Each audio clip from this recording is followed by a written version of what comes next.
All right. Um, Welcome, everyone. Thank you for joining us today. My name is Stephanie McLaughlin. I am the Training and Evaluation Specialist for the Partners Resource Network. We are a nonprofit agency that operates the Texas statewide network of parent training and information centers. We are funded through the Department of Education, Office of Special Education. So our PTI projects here in Texas are PATH, PEN, and TEAM.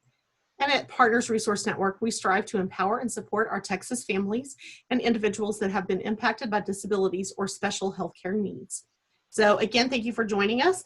Also with Partners Resource Network, we have our Director of Statewide Services, Christina Henning.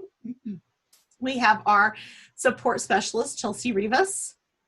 We have our Executive Director, Teresa Howell, that's on with us today. And then if you're having any technology issues or any problems with that, our technology specialist, Zach Hidalgo, is joining us today. You can message him in the comment in the chat section if you're having any problems with that. So thank you so much. Gracie, would you like to talk to us for a minute about SpEd techs? Yes, I sure would. Thanks again to PRN for collaborating with us on this project along with TEA. But just a little bit about SpEd techs. We are a collaborative project between Texas Education Agency and Region 10 Education Service Center. We provide information and resources that can help parents understand their child's disabilities, rights, responsibilities under IDEA, and as well as facilitate collaboration when there are some concerns that are happening between the parent and the school district. We are a resource for parents as well as educators and welcome any opportunities to provide that assistance, information, and support. And so our contact information is there on the screen right now. So thanks again for having us today. Thank you. Thank you for joining us today. We really are so happy to have you here. So let me introduce our guest speaker for today. We're so glad to have Dr. Justin Porter with us. Justin is the State Director of Special Education for TEA, and he's going to be doing our question and answer. So you know, those of you that are joining us, our Q&A box has been disabled today. We're not going to be taking live questions. Instead, what we've done is we have compiled questions that we have gotten from parents and educators, and we have those already ready and prepared for you, and Justin's going to be answering those. So I'm going to ask the question, we're going to let Justin answer that, and we'll go through the Q&A that way for today. All right, so welcome again, Justin. We're so glad to have you join us today, and are you ready to get started? Ma'am, I'm ready to go. Thanks so much for having me. All right, so let's get started. Our first question. I have not heard from my child's school about his or her special education services yet. Who should I contact at the school to get this started? So this question for me is particularly disheartening because from the TA perspective, we have tried to be very consistent and deliberate in encouraging LEAs to make sure that they're having that ongoing and meaningful communication with their families. So if that's not happening, your first line of defense always should be your school principal. That's probably your best person to get a hold of if you're not getting anything back and forth from the campus staff or a special education teacher. Principal's your first stop. If you don't have any luck there, I would then go to the district level. It just depending on your district, it would likely be your director for special education. You can find that information on their website most likely. And you know, gosh, if you don't hear anything back from there, then your next step is the superintendent and the school board. If you have any school board members that you might know or that represent your particular portion of the district, depending on how they're organized, that's the chain that I would go through. I would really hope, though, that the principal's going to be able to help you get some resolution and fix you up, because they are the people who know your child the best, and that's probably the best place to start. But yeah, if you're not hearing anything, principal first, then the district level special education director, and then superintendent, obviously. And if that doesn't get you anywhere, which I can't imagine it wouldn't, then I would reach out to the school board. But like I said, we've tried really hard to emphasize that importance of communication for lots of reasons between LEAs and families, even if it is, you know what, we don't have a plan yet, we don't know what we're going to do, but we're open in this line of communication. We want to start talking and making sure that that families are a part of that conversation early on. That's been our consistent guidance from TEA, and we're working hard to keep that up and make sure that LEAs understand that's the expectation. Excellent, thank you. All right, so the next question, how will child find services be addressed while students are at home, and how will evaluations be completed within the context of COVID-19? So this is a really tough question. We've made it clear to LEAs that their child find obligations have not gone away just because of the situation in which we find ourselves. So the normal processes for referral are all still in place. We always encourage families, if you feel like your child might need special education, put that in writing and put it not to the teacher. I wouldn't put it to the teacher, put it to the principal or to the director of special education for your LEA. Make sure that, and while you're not required to put it in writing, putting it in writing gives you obviously a lot more rights as far as timelines go. And we have asked LEAs a couple of different times in different documents that if their processes for child find as far as reaching out and making sure that referral is known, if those processes are changed or are temporarily something different because of the pandemic response, then they should post that information to their website to make sure families really understand how and when to go through that, what the process is for it. Evaluations this is going to be tough. So there's a 45-day timeline in effect from the time of referral until an evaluation needs to be completed. There's no flexibility from the federal government right now, from the state or federal government. Neither one of us has the authority to give LEAs any flexibility in that timeline. And I'm not sure that, we can argue whether or not that would be a good idea anyway. But we have acknowledged in the federal government Department of Education, Office of Special Education Programs have also acknowledged that it's very likely timelines will be missed because of the pandemic response. There are portions of an evaluation that just cannot be done remotely or virtually, and there's nothing we can do about that. That is what it is. And so what we've told LEAs to do, LEA is an acronym that we use all the time at the state. Whenever I say LEA, it's Local Education Agency, and we use that because it encompasses districts and charter schools and anybody that could be a local education agency. So if you hear me say that, that's what I'm referring to.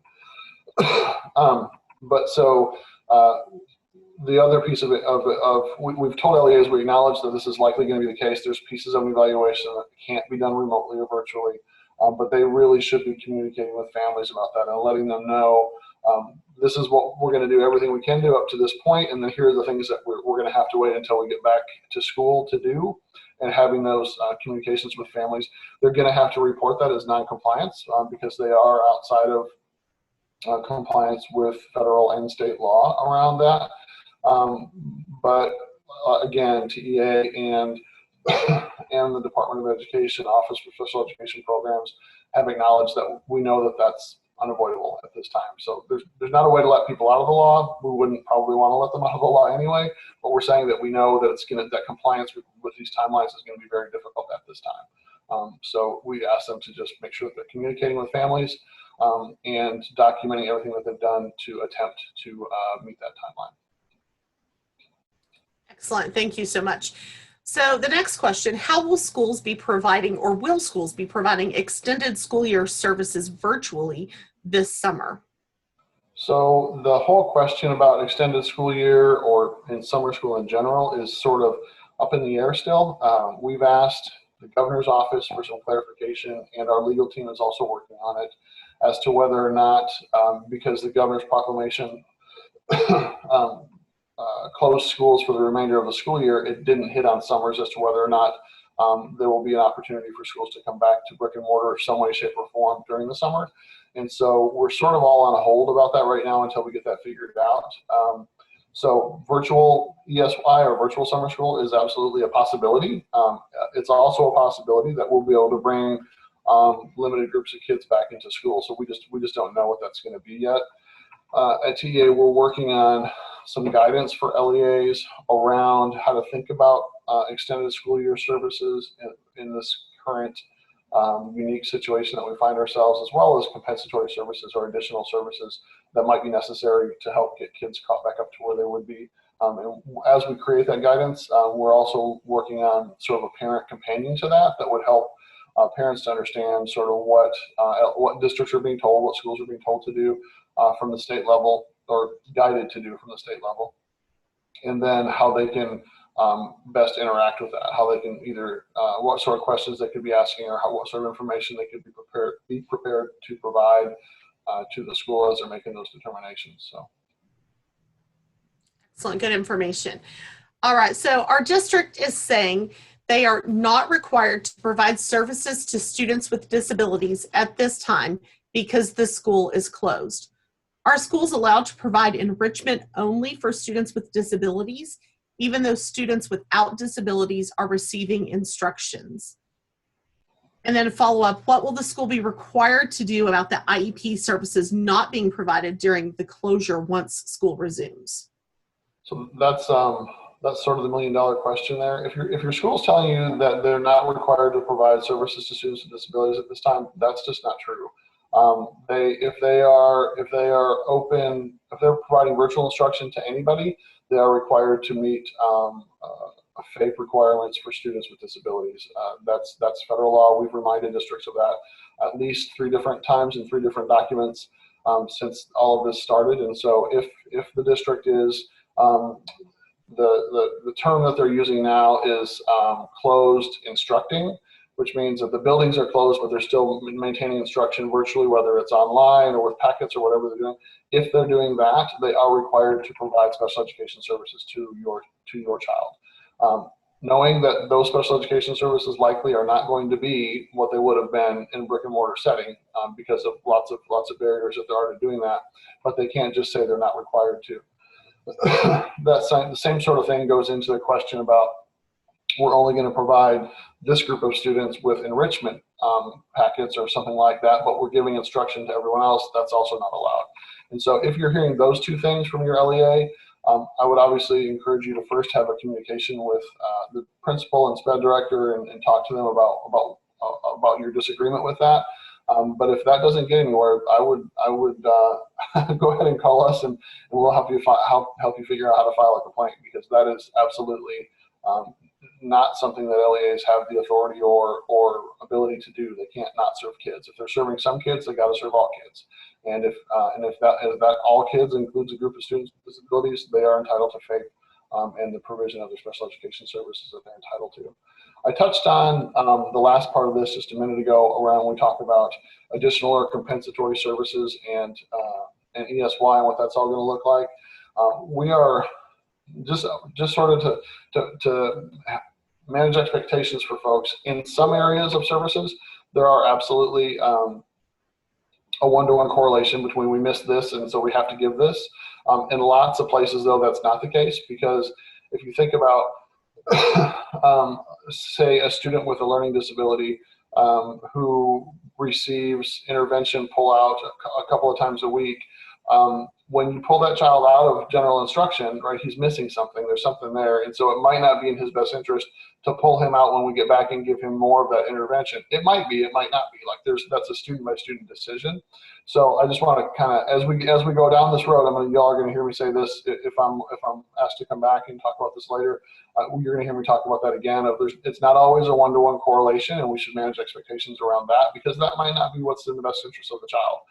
It's not we have to get them back up to speed as quickly as possible, account for any regression that we can, but also make decisions that actually make sense for that child and don't cause unintended consequences to happen. So we'll talk more about that at a later time. We are working, like I said, on a companion document for parents to help help them understand what it is that LEAs are being asked to do with regard to those services once we get back to school.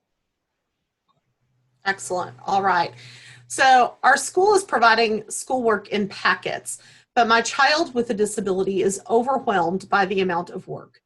During this period of remote learning, is my child's work still able to be modified like it is agreed upon in his or her IEP? And who should I contact at the school about that issue?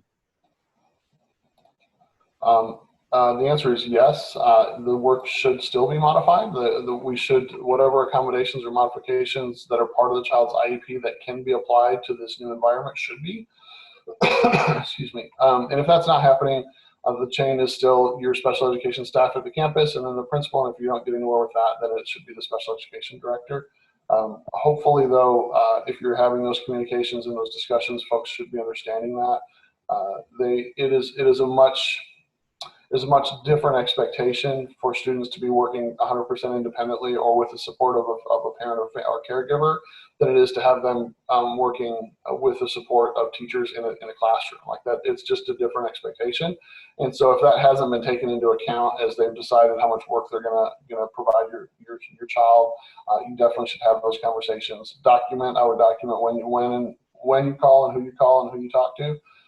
And just to sort of keep that conversation going, because you certainly don't want anybody who's ever heard me talk has heard me talk about high expectations for all students, and I'm never going to take my foot off the gas pedal with that, because kids only do what you expect them to do. If you expect a little bit, you're only going to get a little bit.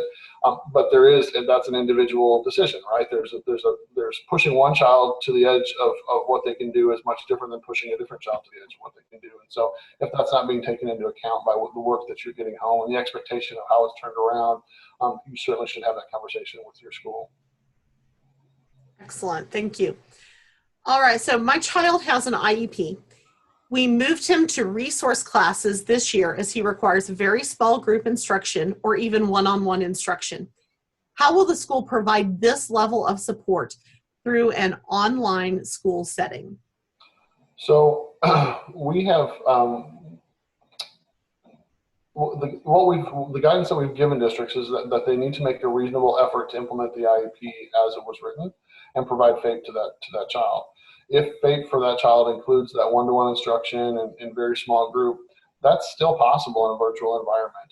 That's still something that could be done in a virtual environment.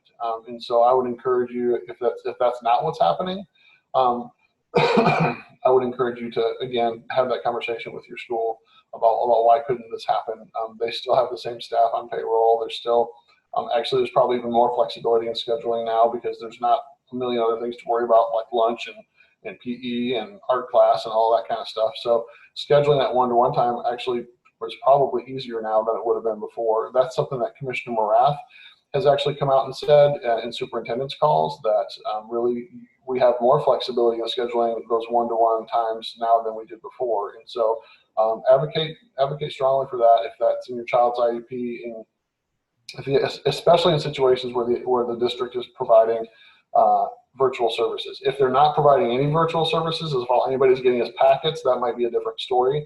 There might be some limitation around technology or something there, but if they're getting virtual instruction to folks, and actually I've actually heard from districts who are having technology issues, but they're still providing one-to-one tutoring service with kids over the telephone. People are just picking up the phone and calling and getting the kid on the other end and talking through stuff. And it's not going to be the exact same, of course, as it would be in a classroom. But it's a whole lot better than nothing, and we really encourage them to do everything that they possibly can. Excellent, thank you so much. So the next question asked, our school district told me that they are discontinuing some of the services in my child's IEP due to COVID-19 school closures.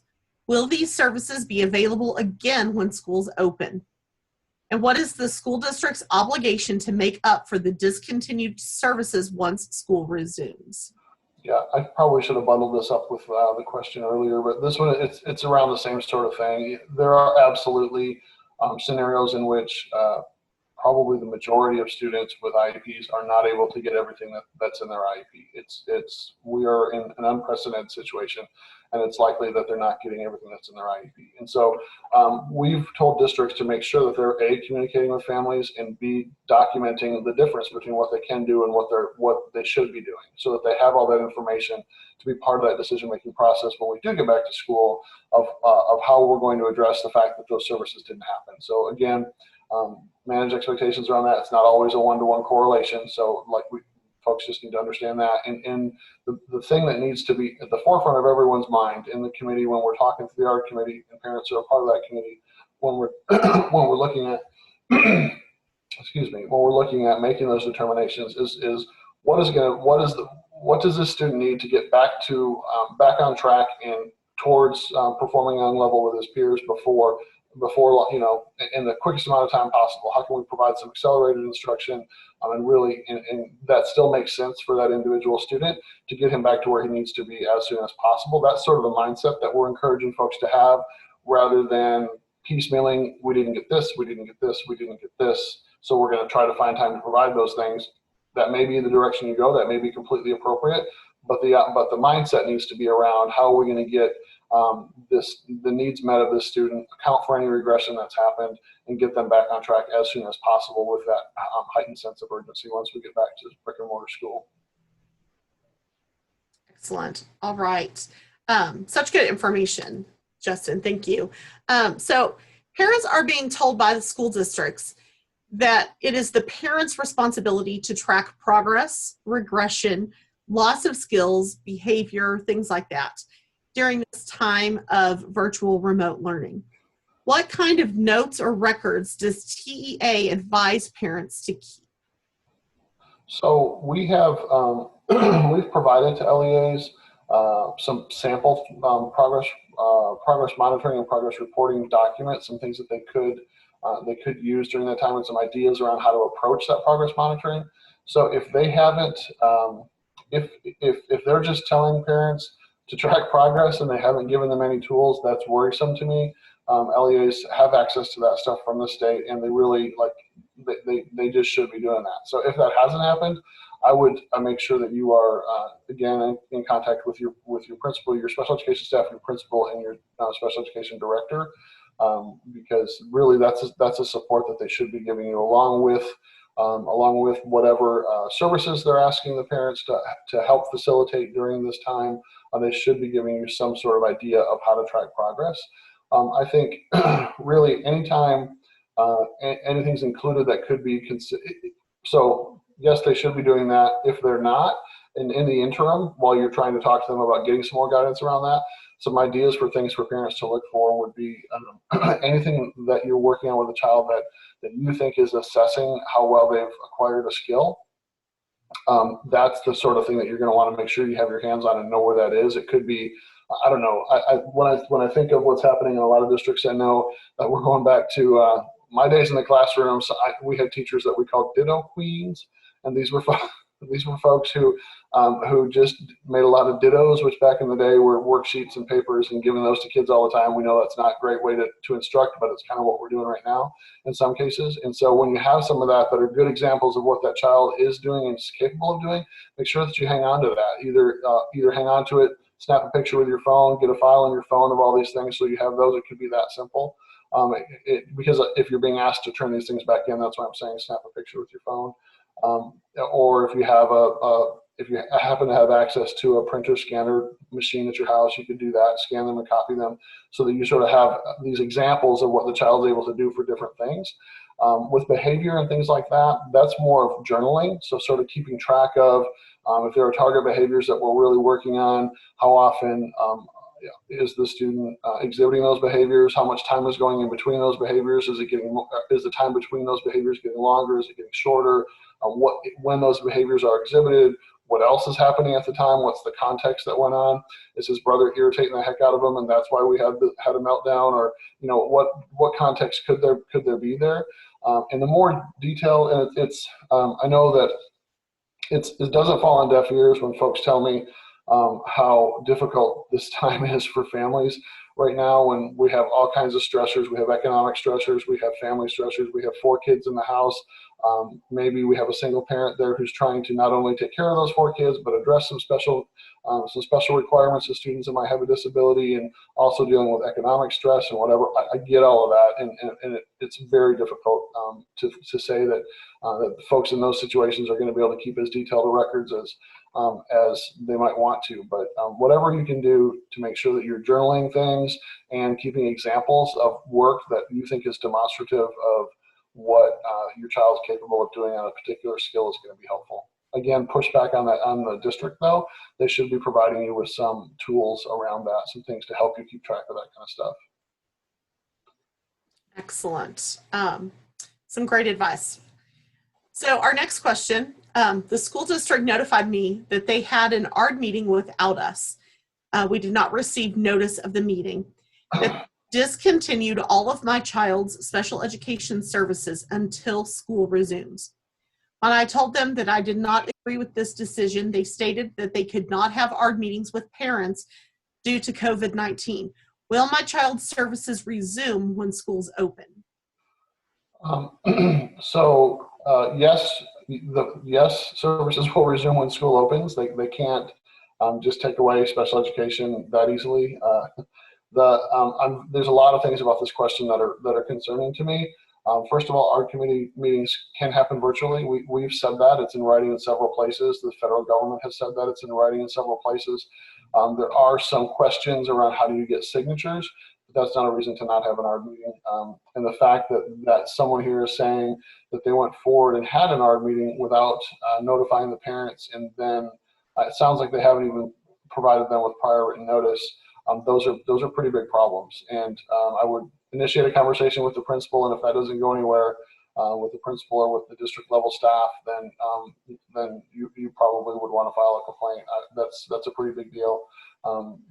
Parents have to be an integral part of that process, and it sounds in this scenario like communication has really broken down, and so or on the part of the LEA, and so they definitely need to reach out and advocate for that to happen. But absolutely, services will resume when school gets back into session, and hopefully there's something that can be done in the interim, because just blanketly saying we're going to discontinue all services even though we're still providing instruction to other kids is not acceptable. Right, thank you. So in talking about having these ARD meetings virtually, can those virtual ARD meetings be recorded? So, and generally speaking, yes, but the LEA is going to have policies around that, because it's the same scenario in which I've worked in LEAs in which they recorded the audio at every single ARD meeting, regardless of whether it was virtual or in person. And other LEAs actually had policy that precluded anybody from recording anything. And so that is it allowed at the state and federal level? Yes, but there is a potential that there could be a local policy that would preclude them from recording anything like that. So that's just you have to ask your LEA about it. Excellent, thank you. So speaking again of ARD meetings, will translation services be provided at those virtual ARD meetings for parents who do not speak English? Yeah, so they absolutely should be. I would say the same rules of engagement apply to a virtual ARD that would apply to an in-person ARD. So that's something that districts typically provide in a face-to-face meeting is an interpreter or a translator, and materials provided in the language that is most accessible to the parents. And so that expectation should continue in a virtual setting as well. Excellent, thank you. So not only did we get a lot of questions from parents, but we did get some questions from educators. So I have another question for you. Can you give some guidance for schools that have students that have not logged in at all through this virtual learning process? How do they grade on report cards for those students that aren't accessing virtual learning? Yeah, so grading TEA is putting out some guidance on grading, but it's sort of tempered with the fact that grading is always a local policy, and so these are things that suggestions we're giving, barriers we're trying to remove, but also know that local policies around grading, like that's the LEA's job and their authority to figure out. But so with all of that said, a couple of things in this question that I'd like to address. If you have kids who haven't logged on, who aren't being responsive at all, the first thing you want to do as an LEA is be reflective. Look at how you're asking this child to interact, looking at what information has been provided to that family, and is that have you put any barriers in place unwittingly that are causing some of this to happen, or this lack of response to happen. So that's the first thing that you want to do, and make sure that you've tried multiple different methods to reach this family, and if you're still and make sure that the information that's being provided is in a language they can understand. All of those things that you would want to consider to make sure that there's not something the LEA is doing that's precluding participation in this. And then once you've gone through that process and really think that there's something else at work here, it could be like the scenario I mentioned earlier. Mom is just overwhelmed, or dad or uncle or whoever is just absolutely overwhelmed and can't make this kind of stuff happen. That's a reality. That's happening across the state right now, here and there, and it's completely understandable. But then all the LEA really can do at that point is make sure they have really good documentation about all of their attempts, all the different methods that they used to try to reach that family, and everything from, I'm hearing things all the way from, of course, phone calls and emails and SMS messages and that sort of stuff, people reaching out to family on social media if they're not getting back from them in other places, especially in smaller communities where folks all know each other and know where they are. We're also hearing of a couple of stories of, and LEAs aren't required to do this, but people showing up and doing porch meetings where we're going to maintain social distancing guidelines, but hey, I'm going to knock on your door and I'm going to step back and you can stay behind the glass, but I want to talk to you, and that kind of thing. I mean, we've heard of home visits happening like that. Also have heard of several LEAs around the state using their bus routes and their bus drivers and some ancillary staff to deliver information to families, to the doorsteps of families, the same sort of thing, maintaining social distancing, maintaining all the precautions that we should, but reaching out and having that physical presence somewhere just to make sure that they're reaching out to folks. So if you've done all that as an LEA and you're still not getting anything back, you obviously just want to make sure you have great documentation about everything. And when it comes to grades on report cards, I think you'll have a local determination about how that works. It could potentially be an incomplete for that time period, or just a documentation of all the attempts that were in place, but were unsuccessful. Excellent. Thank you so much. I really appreciate all your guidance. That is all the questions that we had. So thank you so much, Justin. We really appreciate it. Thanks so much for having me. Yes.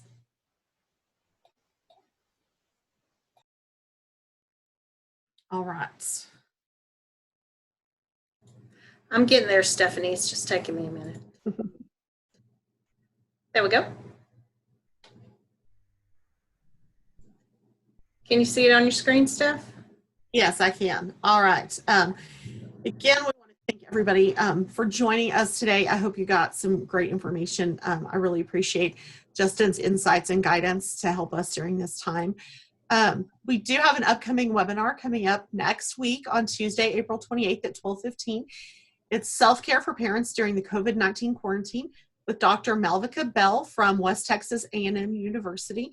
She's going to give us some tips on how to make sure that we as parents and now educators and all of you that are educating and parenting at the same time can find some tips and some great advice on self-care. So join us then. The flyer is there. You can go on our website at prntexas.org to register. And again, I want to remind you of SpEdTech. What a great group of people to work with as well. And we've got Gracie joining us from SpEdTech today. So thank you, Gracie, for joining us.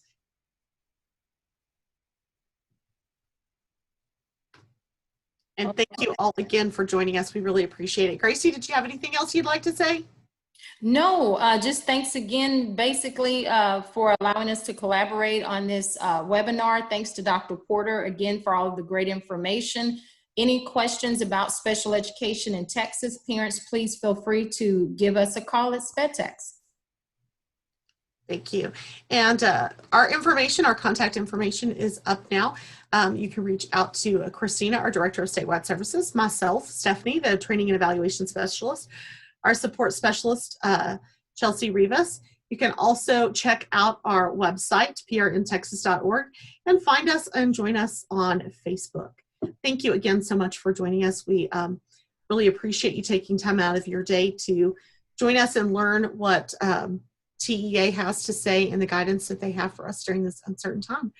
So thank you again so much. Thank you, everyone. Thanks so much, Gracie. Thanks, Dr. Porter. Thanks, Teresa. Thank you.